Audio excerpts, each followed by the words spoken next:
युद्ध, प्यार, परमाणु विस्फोट, ग्लोबल वार्मिंग, कितना कुछ झेल रहा है हमारा नीला ग्रह। और आखिर इन सब का जिम्मेदार कौन है? हम मनुष्य। परंतु क्या आप जानते हैं हमारे सुंदर से ग्रह को ऐसा बनने में कितना समय लगा था? वो ग्रह जो हमारे लिए सबसे मूल्यवान है, वो कितने सालों के कठिन मेहनत का फल है, क्या आप जानते हैं? आइए आज हम चलेंगे समय में पीछे और शुरुआत से जानेंगे हमारे पृथ्वी के एक चट्टान के टुकड़े से लेकर एक जीवन से समृद्ध ग्रह बनने तक के सफर को। तो आइए हम समय में पीछे चलते हैं, थोड़ा और पीछे।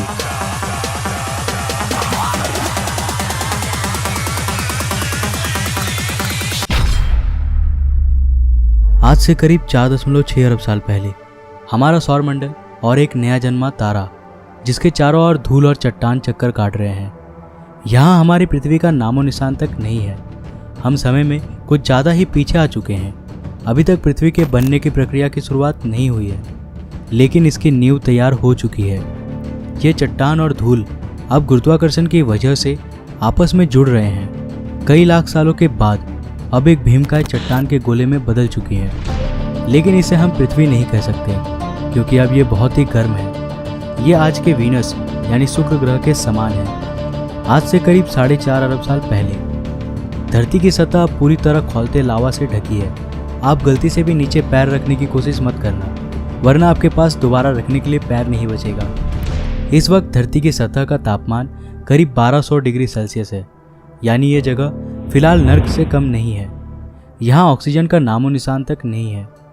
धरती पर लगातार एस्टेरॉइड्स की बरसात हो रही है, जो सतह पर कई किलोमीटर लंबे खौलते लावा के नदियों का निर्माण कर रहे हैं। और ये एस्टेरॉइड्स कहीं दूर के नहीं, बल्कि धरती के पड़ोसी हैं, जो लगातार उससे टकरा रही हैं। ऊपर देखिए, यह है एक नया नवेला ग्रह थिया, जो तेजी से हमारी ओर यानी धरती की ओर बढ़ रही है, करीब 15 किलोमीटर प्रति सेकंड की रफ्तार से, यानी एक गोली की रफ्तार से 20 गुना ज़्यादा तेज।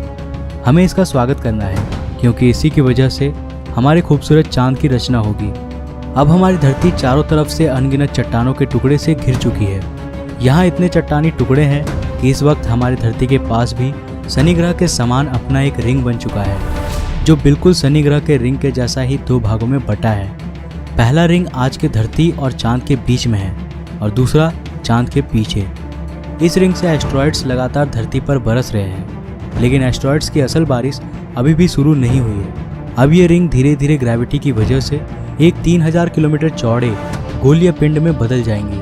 और यहाँ हम देख रहे हैं हमारे चांद के जन्म को। यह है हमारा चांद। इसमें फ़िलहाल कोई दाग नहीं है और ये अब हमारी धरती के काफ़ी नज़दीक है, जिसकी वजह से यह हमें इतनी बड़ी दिखाई दे रही है। इसका सरफेस अभी पूरी तरह से गर्म लावा से बना है और इतने करीब होने की वजह से यह लगातार धरती पर अपना गुरुत्वाकर्षण प्रभाव डाल रही है। करीब 30 लाख साल बाद अब हमारे सोलर सिस्टम में कुछ ऐसा होने वाला है जिसके बारे में आप लोग शायद ही जानते होंगे।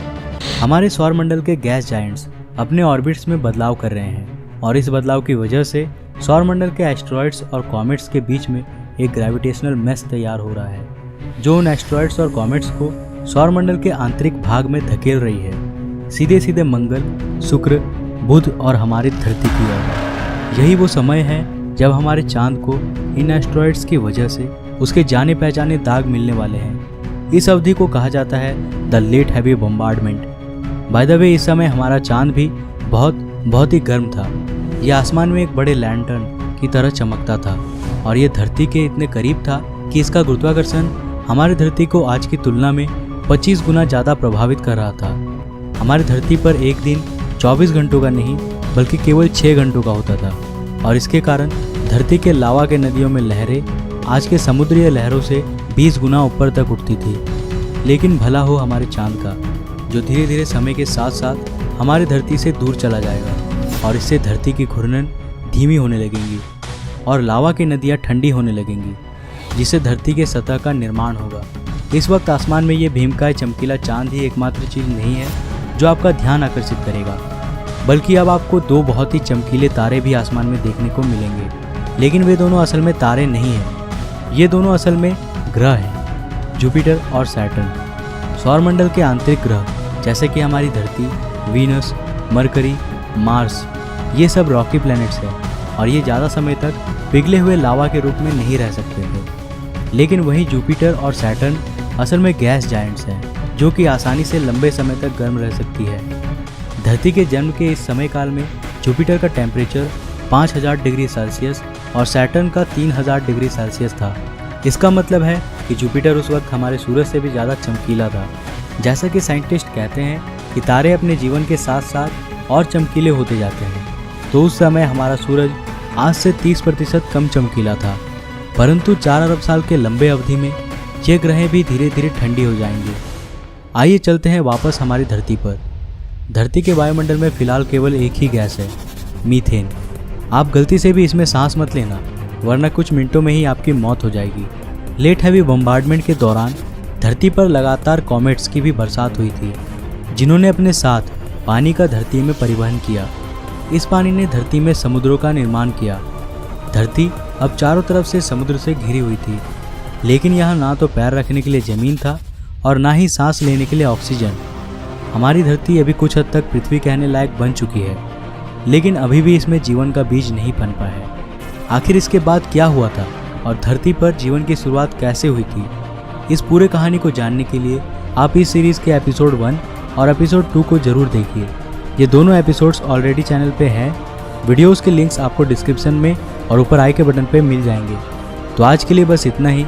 अगर आपको ये वीडियो पसंद आया तो इसे लाइक करें और अपने फ्रेंड्स और फैमिली के साथ शेयर करें।